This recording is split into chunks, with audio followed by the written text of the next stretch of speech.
Hello, I'm Jody Gale with Utah State University Extension Service. I don't know about you, but one of my favorite summertime vegetables is sweet corn from the garden. In particular, I have a favorite variety called Serendipity, but I almost always plant more sweet corn than I can effectively use and than what my family can consume.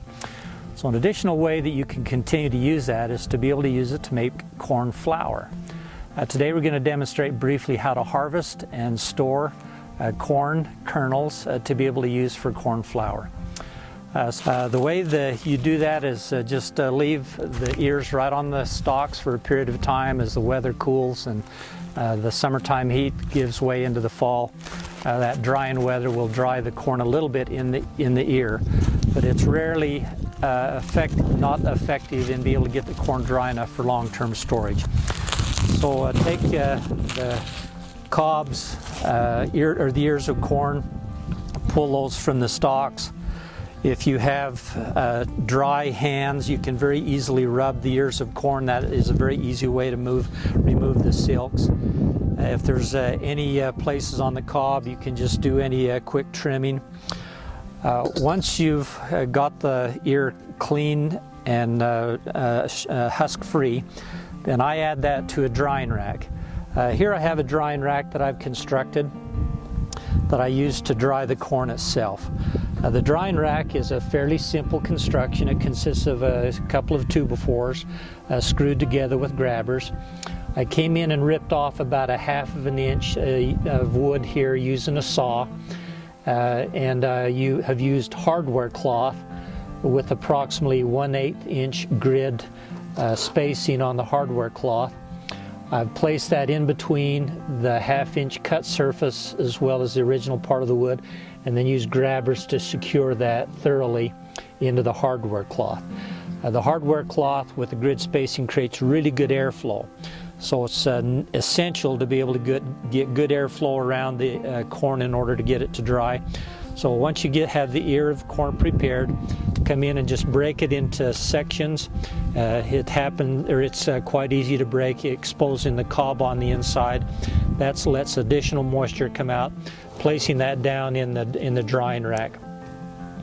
I have also put clear plastic over the top of the drying rack, and yes, the clear plastic does interfere a little bit with the airflow, but its real value is it is used for solar heating. I'll put the drying racks out on a driveway with maybe up on a couple of sawhorses where you've got good airflow. The sunlight passes down through that clear plastic, warms up the corn, and greatly accelerates the drying process.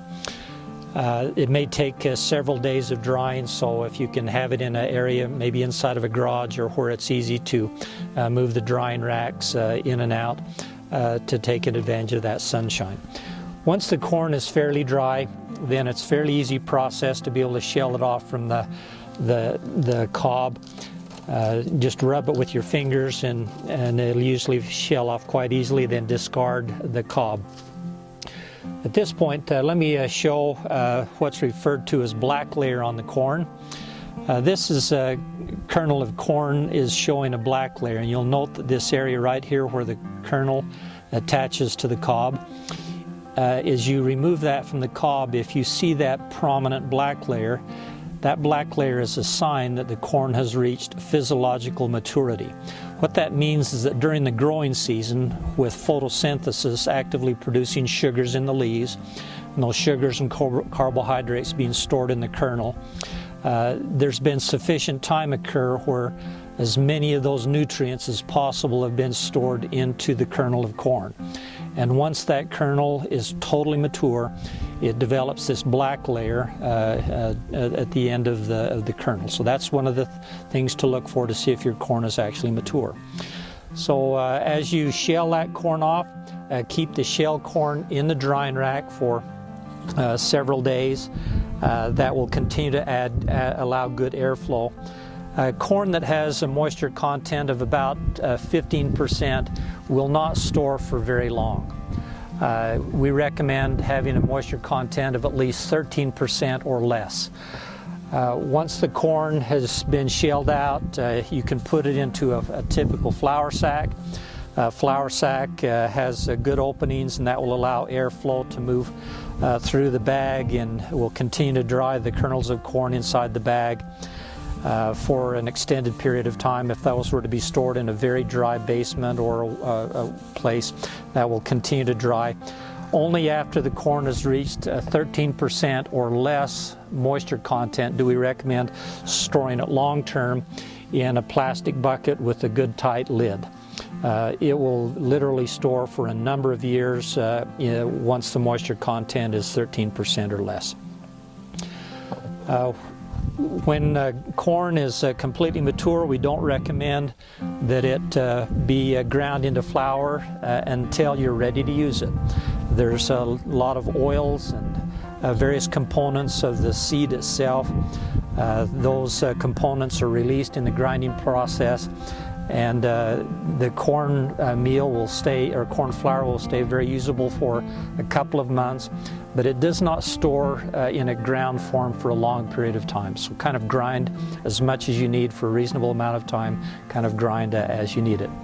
So there you have it. That's how to be able to take unused sweet corn from your garden in the summer to be able to make an additional a food item that is wonderful. I very much enjoy cornmeal and baked products from corn flour.